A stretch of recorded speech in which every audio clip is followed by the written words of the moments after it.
प्रगति हुई है और जो कुछ बाकी है वो जो 3-4 का बाकी है जो विशेष अवधि उसमें आप लोगों को जानने का मौका मिलेगा।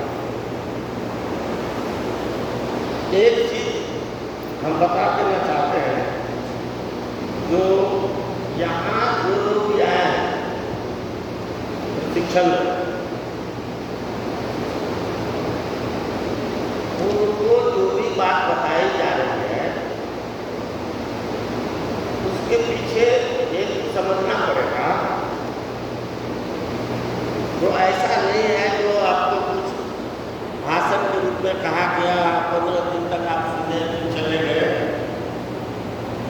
आपको उन सब बातों को ध्यान रखना पड़ेगा, समझना पड़ेगा, क्योंकि यही जो 15 दिन का जो प्रशिक्षण है जो आप सीख कर जाएंगे वो आपको जो आप जिस काम में आगे लगने वाले हैं उनकी क्या उपयोगिता है आपको समझ में आएगा।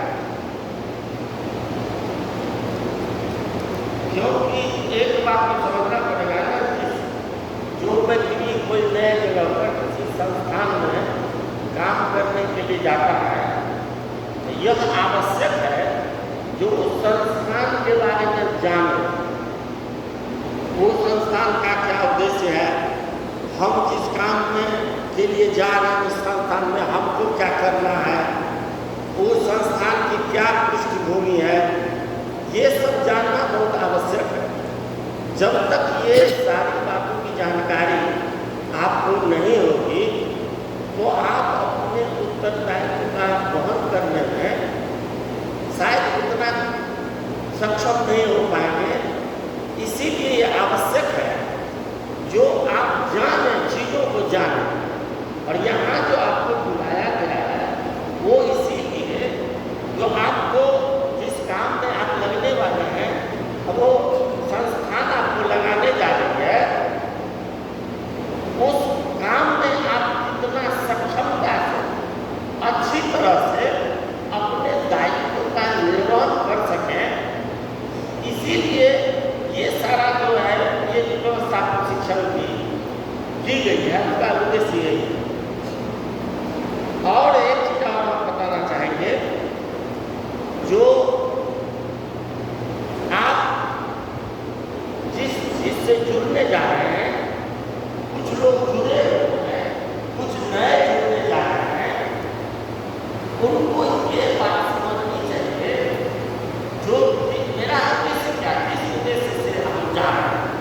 क्योंकि विद्यार्थी जो संस्थान जिससे आप जुड़ने जा रहे हैं वो ऐसी कोई संस्थान नहीं है जो केवल स्कूल चलाती है और स्कूल में अच्छा कोई डॉक्टर बना, इंजीनियर बना और अच्छे पद पर चला रहा है। यह उद्देश्य लेकर विद्यार्थी काम नहीं कर रहे। ऐसे तो हजारों सैकड़ों विद्यालय ऐसे हैं जो ये काम कर रहा है, लेकिन विद्यार्थी यही नहीं कर रहे हैं। लेकिन मुख्य काम ये नहीं है। विद्यार्थी का उद्देश्य समझना पड़ेगा, आपको बताया गया होगा। हम दूसरे विषय पर चलेंगे, लेकिन एक बार ये जानकारी देना चाहते हैं, जो विद्यार्थी का जो मुख्य काम है समाज जागरण, समाज जागरण का केंद्र माना गया है विद्यालय, सबसे छोटा केंद्र।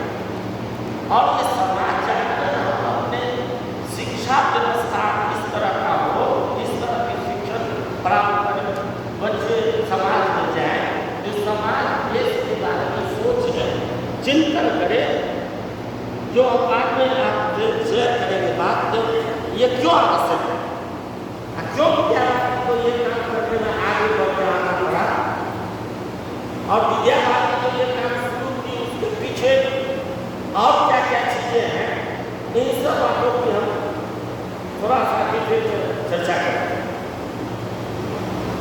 एक बात हम लोग समझते हैं, जो विद्यार्थी संस्थान का ये जो है भारतीय संगठन राष्ट्रीय स्वयंसेवक संघ, राष्ट्रीय स्वयंसेवक संघ की प्रेरणा से विद्यार्थी का संगठन बना और वो उसी प्रेरणा से वो कार्य कर रहे हैं। थोड़ा सा आपको से एक चीज जानना चाहेंगे, राष्ट्रीय स्वयंसेवक संघ की यहाँ शाखा लगती है, शायद सब लोग जाते हैं।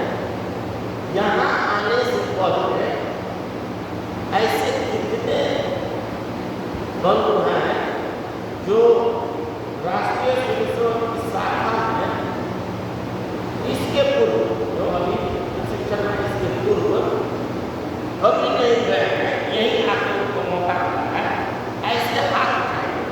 कहने में नहीं, बंधुओं के लिए नहीं है, ये बंधु जो पहले बार यहाँ उनको मौका मिला है, ऐसे कितने लोग हैं? लगभग हमको लगता है 20-25 लोग। हाँ, आज 20-25 ऐसे बंधु हैं जो यहाँ आने के पूर्व कभी राष्ट्रीय स्वयंसेवक संघ की शाखा में है, लेकिन उन लोगों से हम जानना चाहेंगे तो राष्ट्रीय स्वयंसेवक संघ के बारे में जानते थे कि नहीं, यह एक संगठन है, यह कुछ काम करती है। ऐसे भी है जो नहीं, इसके पहले हम जानते थे कि यही आके समझे लो कोई भी एक संगठन है, ऐसे जैसे हाथ उठाया गया तो पहले से नहीं जानते थे भाई क्या है RSS क्या है, हम यहाँ आके और ऐसे कोई ठीक। तो जो भी हाथ उठाया, जो यही आकर उनको मौका मिला शाखा करने का, उनमें से कोई एक बंधु जरा खड़ा हो, कोई एक बंधु खड़ा हो जो हाथ उठाएंगे अपने को खड़ा हो, ठीक है। आप इसके शाखा नहीं गए कभी, लेकिन सुने ऐसा है RSS के शाखा बात यही है।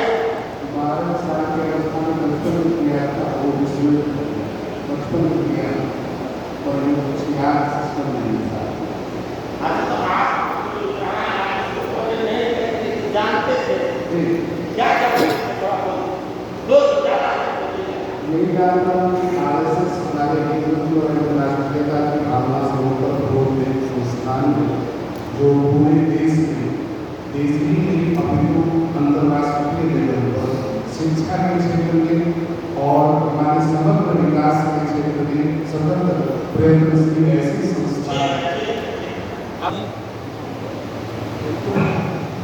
हम यही जानते थे कि समाज कल्याण और समाज कल्याण एवं देश के राष्ट्र के प्रति एक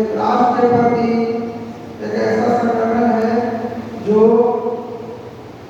शिक्षा के प्रति कार्य करती है और राष्ट्र हिंदुत्व को लोकप्रिय करती है।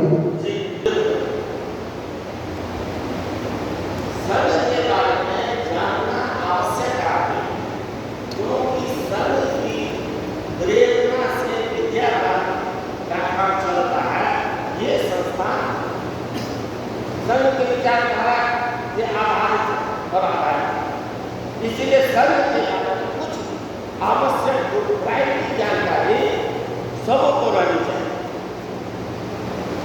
राष्ट्रीय स्वयंसेवक संघ पहली बार जानिए कि ये संगठन का काम क्या है, और हम विशेष नहीं कुछ 2-4 संघ के बारे में बता देंगे जो कि आपके लिए आवश्यक है। पहली बात यह है कि राष्ट्रीय स्वयंसेवक संघ की स्थापना 1925 में परम पूज्य डॉक्टर केशव बलिराम हेडगेवार के संस्थापक का नाम है, उनके द्वारा विजयादशमी के दिन प्रारंभ हुआ। ये जानकारी आवश्यक है संघ के का जो स्थापना करना, और संघ का एक ही काम है, एक पंक्ति में यदि कोई पूछे जो संघ क्या करता है तो विस्तृत बातें अलग है। हिंदू समाज का संगठन, हिंदू समाज का संगठन करना ये संघ का काम, ये ही मेन उद्देश्य है, यह जानिए। अब आपको लगेगा जो भाई संघ, राष्ट्रीय स्वयंसेवक संघ के संस्थापक, राष्ट्रीय स्वयंसेवक संघ की स्थापना की है और उसके बाद उसी से ये विद्या भारती भी, फिर बाद में विद्या भारती का भी संगठन बना, अन्य बहुत सारे संगठन हैं जो कि संघ के प्रेरणा से चल रहा है।